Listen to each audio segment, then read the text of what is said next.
E se o maior ícone de uma das maiores marcas do Brasil fosse, na verdade, um completo acidente? Hoje, a gente vai desvendar como um erro de cálculo, uma sorte inesperada, deu origem ao Império O Boticário. Pois é, essa pergunta é o ponto de partida da nossa história. Vamos explorar como, às vezes, os melhores planos de negócio não nascem em sala de reunião, mas sim do puro acaso. Ah, esse frasco aqui, um ícone, né? Presente em lares por todo o Brasil. Mas o que pouca gente sabe é que a origem dele não tem nada a ver com o Boticário. E é aí que a história fica realmente boa. Certo, então vamos voltar para o começo de tudo. Como é que um simples frasco, comprado quase que por sorte, virou a pedra fundamental de um império bilionário? Bom, tudo começa lá em 77 com uma pequena farmácia de manipulação. Mas o momento que vira o jogo acontece em 78. O fundador, Miguel Kriegsner, se depara com 70 mil frascos parados de um projeto que não deu certo. E aí, em vez de ver um problema, ele viu uma oportunidade de ouro. A genialidade está aqui. Ele criou um perfume para preencher os frascos que já tinha, invertendo toda a lógica da indústria. O sucesso foi tão imediato que, em apenas um ano, a primeira loja exclusiva já era inaugurada num aeroporto. E aqui vem o detalhe mais incrível. Esses frascos icônicos, eles não foram criados para o Boticário. Eram de um projeto cancelado de um perfume de outra empresa. O Kriegsner, com a visão que ele teve, comprou o lote inteiro. Foi uma aposta arriscada que se tornou o maior acerto da vida dele. E esse contraste aqui diz tudo, né? Da modesta farmácia de manipulação, à esquerda, para o ícone que conquistou o Brasil, à direita. É uma jornada impressionante, movida por pura criatividade. Mas olha, o frasco era só o começo. A verdadeira mágica de Boticário não está no vidro, mas na história que eles decidiram contar. Uma história sobre conexão. O Boticário dominou uma arte que hoje a gente chama de storytelling. A ideia é bem simples, mas é poderosa. Em vez de vender as características de um perfume, eles vendem a emoção que aquele perfume provoca. E essa frase do fundador resume perfeitamente a filosofia. Ele não se via como um empresário, mas como um alquimista. E a missão não era vender produtos, era colocar amor em potinhos. Lindo, né? E essa ideia não era só um slogan, não. Estava no DNA da marca. Dá uma olhada nesse logotipo antigo.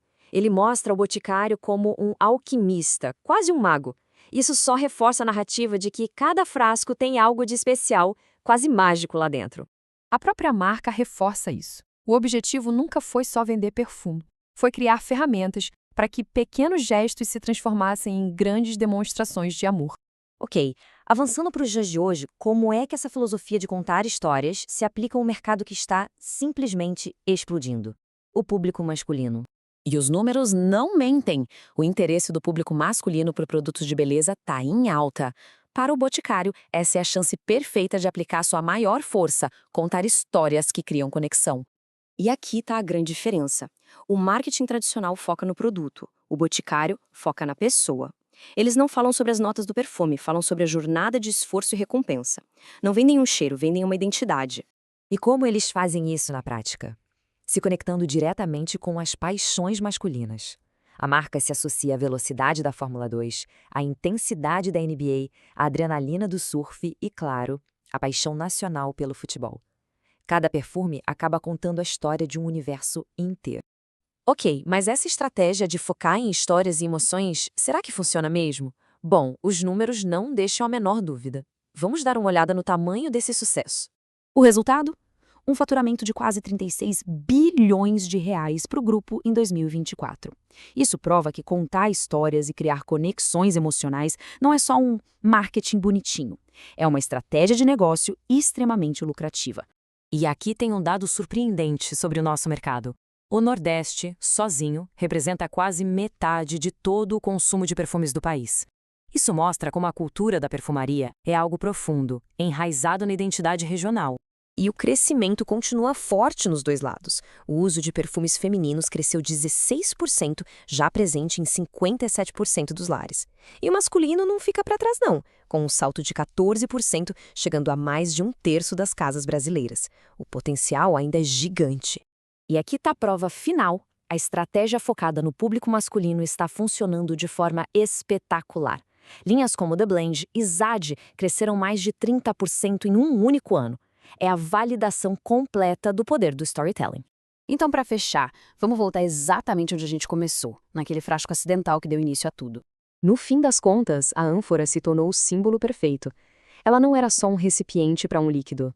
Ela virou um recipiente para a própria história da marca, provando que a narrativa pode ser o ingrediente mais poderoso de todos.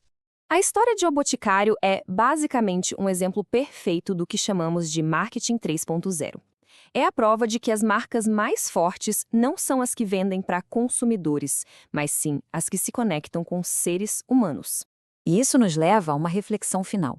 No mundo tão saturado de produtos, será que a fórmula mais poderosa não está no laboratório, mas sim na história que se conta? A jornada de Boticário, que começou com um frasco acidental, sugere que a resposta é um claro e retumbante sim.